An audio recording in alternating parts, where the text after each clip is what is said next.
I've spoken to a lot of people building apps with AI, and there's this one problem which keeps coming up always. They're often from non-technical backgrounds or they're just getting started, and after the AI coding agent generates a decent looking front end, they have no idea what to build next. They end up with something that looks like an app but doesn't actually work as a complete product yet. If you've ever tried building a web app with an AI coding agent, you have probably experienced the same thing. You ask it to build a feature, it generates some impressive code, and it looks great at first. But the reality is that most AI tools only build the front end, the part users can see and interact. Underneath, there's no real database backend authentication or infrastructure connecting everything together. So if you're wondering how to turn that AI generated frontend into a real production ready full stack app, this video is for you. I'll show you exactly how to build the entire stack from database to the backend to deployment without writing code yourself for just $20 for your Claude Pro subscription. But before we get into it, make sure you subscribe to the channel because I'll be sharing more ways to build products and apps using AI. So let's get started. Now I'm going to assume you already have Node.js installed because that's really the only prerequisite here. The exact setup process, the prompt I use, and all the resources I'm mentioning are linked in the description below, so you can follow everything step by step without having to pause the video. Before we build anything, it's important to understand what we are actually building.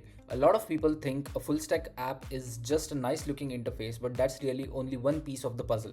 The easiest way to think about it is like building a house. You don't start with the roof, you start with the foundation. In a full stack app, your database is the foundation because that's where all your data lives. On top of it sits your backend, which is the logic that reads and writes data, handles authentication, and makes everything work. Then finally comes the front end, which is simply what your users see and interact with. That's why AI generated apps often feel incomplete. They usually build the top layer really well, but they don't automatically connect all the pieces underneath. At the bare minimum, every app needs those three components: a database, a backend, and a front end, depending on what you're building. You might also need file storage for images and videos, a payment gateway if you're charging customers, or even a separate admin dashboard to manage your application. For this setup, I like keeping things as simple as possible, and this might be one of the best tech stacks of 2026. I use Next.js because it lets the front end and the backend live together in one project. So there's a lot less infrastructure to manage. For the database, I use Supabase because it's incredibly easy to get started with and has a generous free tier. If my app needs file uploads, I use Cloudinary, and for hosting, I deploy everything to Cloudflare because it's affordable, fast, and comes with a built-in CDN. You can find a detailed step-by-step guide in the description below for how you can set up all of these. Once you have created those accounts, each service will give you a few environment variables. Think of this as a secure keys that allows your app to connect to each service. You'll pass those to Claude so it knows exactly where to build and connect everything. Then all you need to do is give Claude the prompt I have mentioned below in the description, and also describe the app you want to build, the features you need, and let it do the heavy lifting. I also recommend logging into Supabase CLI and Cloudflare Wrangler beforehand so your coding agent can directly access your database and deployment. One final tip before you publish the app: once everything is working, replace all the environment variables you originally shared with Claude. It's simple security step, but it's the one that's worth doing. And honestly, that's pretty much the entire workflow. The detailed setup guide, the prompt, and every resource I've mentioned are all linked in the description below, as I said earlier. If you get stuck anywhere along the way, I have also left my email in there. Feel free to reach out and I'll do my best to help you get your app running. If you have made so far in the video, just tell me how it was in the comments because this was the first video I created, and also subscribe to the channel. Thank you so much for watching.